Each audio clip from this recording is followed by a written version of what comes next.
কৌশলগত পরামর্শক প্রতিষ্ঠান দ্য কিলওয়েন গ্রুপের চেয়ারম্যান হারলান উল্ডম্যান বলেছেন, হরমুজ প্রণালীর ওপর ইরানের প্রভাব যুক্তরাষ্ট্রকে কৌশলগতভাবে কঠিন অবস্থায় ফেলেছে।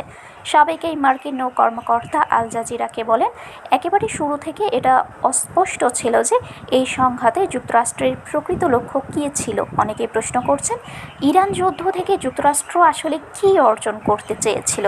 উলম্যানের মতে, সামরিক শক্তি অনেক বেশি হলেও তাকে কৌশলগত সাফল্যে পরিণত করার ক্ষেত্রে কঠিন সমস্যার সম্মুখীন হয়েছে যুক্তরাষ্ট্র। তিনি বলেন, যুক্তরাষ্ট্রের সামরিক ক্ষমতা অনেক শক্তিশালী, কিন্তু তারা কি ইরানের ওপর এত চাপ দিতে পারবে যে ইরান তার নীতি বা মনোভাব বদলে ফেলবে?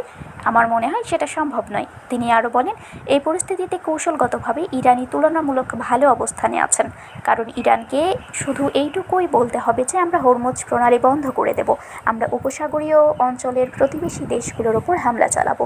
এতেই যুক্তরাষ্ট্রের ওপর বড় ধরনের চাপ সৃষ্টি হবে তার মতে। অন্যদিকে যুক্তরাষ্ট্রের হাতে মূলত আকাশপথে হামলা চালানো ছাড়া তেমন কোনো কার্যকর উপায় নেই, কিন্তু এতে এমন কোনো ফল পাওয়া যাচ্ছে না যা দুই পক্ষের কারো জন্যই ভালো। উলম্যান সতর্ক করে